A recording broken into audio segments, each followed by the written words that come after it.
Sindak.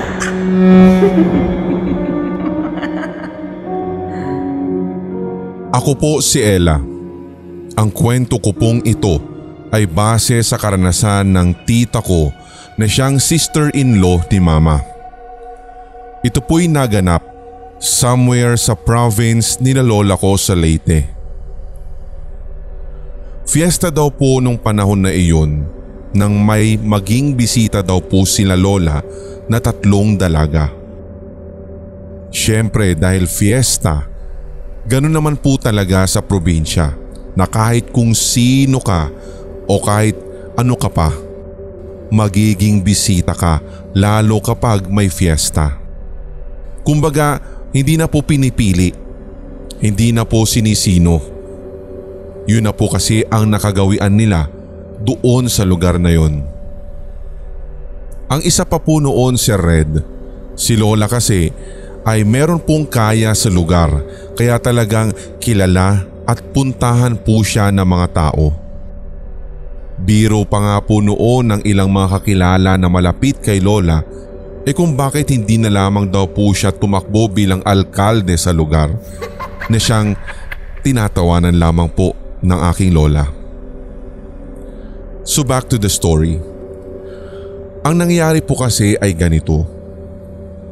Nakiusap yung 3 dalaga na iyon na mag-stay kina lola for about 3 days dahil alanganin na nga daw po kasi ang kanilang pag-uwi kinabukasan at medyo malayo pa daw. So umokay naman po si lola nung time na iyon. Doon nga Sir Red ay natuloy yung pag-stay ng mga estrangherong dalaga hanggang sa naging close nila si tita. Nagkakayayaan pa nga daw po na mag-food trip itong 4 na ito. And to cut the story short, may pinakain daw po yung isa sa mga estrangherong dalaga sa tita ko. Something daw na parang mapait pero hindi na lamang daw po pinansin ni tita dahil nagkakatuwaan at nagkakantsawan na daw po kasi sila. So hanggang sa kinabukasan, umuwi na nga din daw po yung 3 babae. Lumipas din po kasi agad ang 3 days ng ganon kabilis at hanggang sa napansin na lamang ni Lola na parang palaging pagod si tita matapos umalis ng 3 dalaga. Akala po nila Lola ay dahil daw po sa naging busy ito noong mga nakalipas na araw, which is yung fiesta. Hanggang sa nakwento ng aking tita noon na lagi na daw po siyang nananaginip. Hindi po pangkaraniwan ang kanyang mga napapanaginipan. Siya ang main character sa panaginip na iyon at ang mas ikinakilabot po nila Lola ay nung aminin ni tita na sa kanyang panaginip, lagi daw po siyang lumilipad. As in para nga daw po siyang nag-e-ensayo o nagpa-practice kung paano lumipad ng maayos. Pero dahil nga sa nagiging natural lang daw na managinip sa kung ano-ano, na-impluwensyahan si Lola na balewalain ang ganong klaseng mga reklamo. Hanggang sa lumipas ang 1 linggo, nagsabi muli si tita na sa kanyang panaginip naman daw ay medyo marunong na siyang lumipad at nag-iiba na ang kanyang pakiramdam ng mga lumipas na araw. Sa mga sumunod nga daw po niyang panaginip ay nandadagit na nga daw po ito ng manok at kinakain niya ng buhay. Hanggang sa umusbong ang balita na marami nga daw pong mga manok sa kabilang baryo ang nakikitang patay, wakwak ang mga tiyan at talagang wala ng dugo pang natitira. Nawawala na nga din daw po ng gana si tita na kumain dahil parang iba na rin ang gusto niyang kainin. Parang nag-iiba din daw ang itsura ni tita ayon sa pagkakakwento ng aking ina. Bukod sa laging pagod ang kanyang itsura, nangungulubot na nga daw po at nanunuyo ang kanyang balat. Nagrereklamo na rin daw si tita noon na palagi na siyang nauuhaw. Pero kapag umiinom daw siya ng tubig ay parang naisusuka pa daw niya at naghahanap ng ibang likidong maiinom. Kinabukasan, nagtanong si Lola at napansin kasi kung bakit iika-ika kung maglakad si tita. Ang sabi ni tita, sa panaginip daw niya ay marunong na nga daw talaga at tila bihasa na sa paglipad. Hindi daw niya napansin na meron daw puno ng saging na medyo may katangkaran sa likod ng bahay. Doon daw siya sumabit. Agad nilang tinignan yung puno sa likod ng bahay at totoo ngang nabali lahat ng tangkay at dahon nun at may bakas na parang nahambalos nga daw po ng malaking pakpak ng ibon. Kaya nagpatawag na agad ng albularyo sina Lola at wala pa nga daw pong ginagawa na ritual ang albularyo. Sinabi nito na magiging aswang si tita.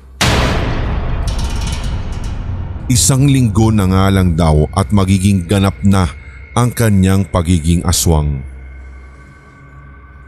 Ginamot po siya sa loob ng ilang araw at dito nga'y lumabas daw sa kanyang bibig ang maiitim na sisiw na hindi pa tuluyang kumpleto ang mga pakpak. Ito ang nagpatunay sa sinabi ng albularyo na magiging ganap na aswang si tita dahil ito daw yung pinakaunang senyales. Kapag nabuo na nga daw ang pakpak ng mga sisiw, dito na daw po magiging aswang ang aking tiyahin. Nalaman din ng albularyo na dahil sa bisita nilang 3 babaeng estranghero ay nagkaganon si tita. Ang naging solusyon, binigyan na lamang po siya ng langis bilang pantaboy sa mga aswang kung sakaling balikan daw siya ng mga ito.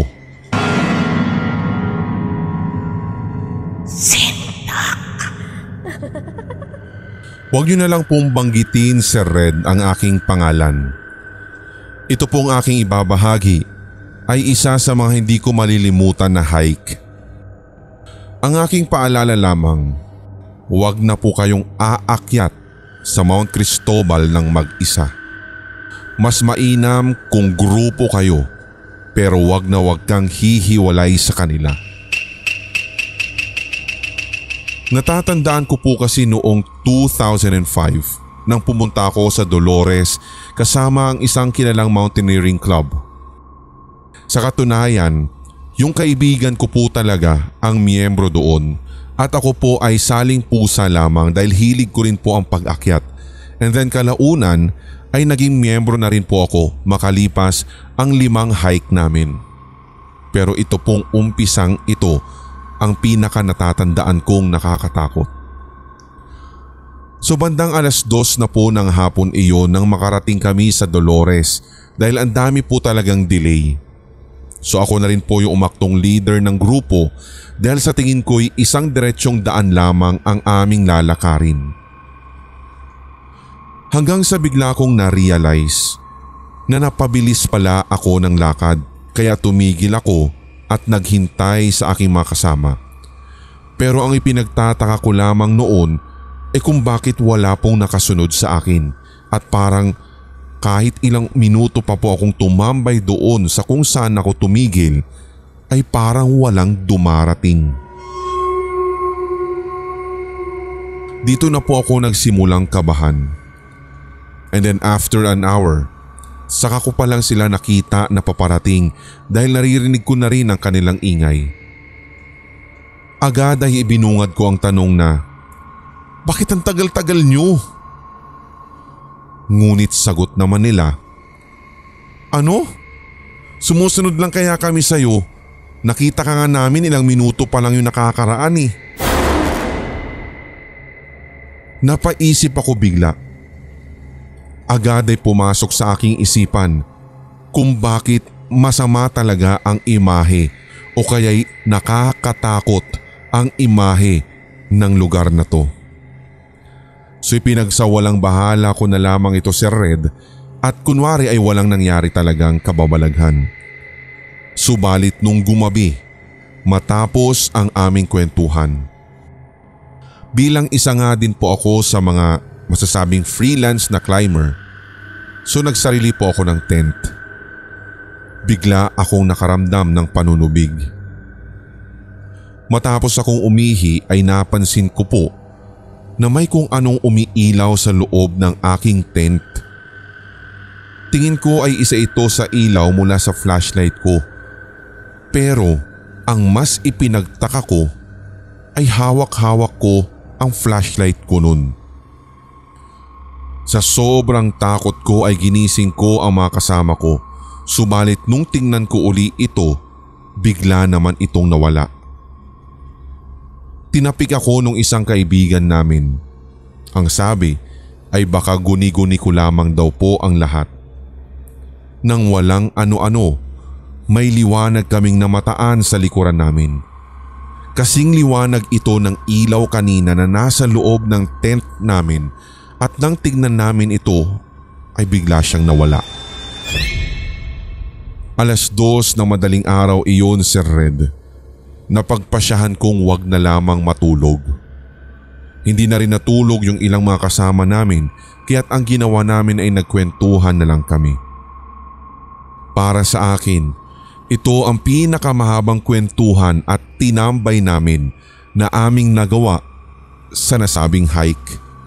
Dito nga din po namin na-conclude na minsan kung ang inyong mga lakarin o kaya syempre ang inyong mga pupuntahan ay talagang ang daming delay, mas mainam na wag na lamang ituloy dahil baka mas may masamang mangyari at ito ang nais nitong ipahiwatig.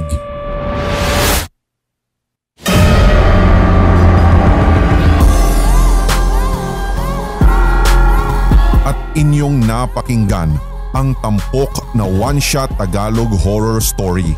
I-like, mag-comment at i-share ang episode na ito sa inyong social media, mga certified kasindak. Huwag pahuhuli sa mga bagong kwentong katatakutan dito sa ating channel kaya pindutin na ang subscribe button at ang notification bell. Hanggang sa susunod na kwentuhan dito sa Sindak Short Stories.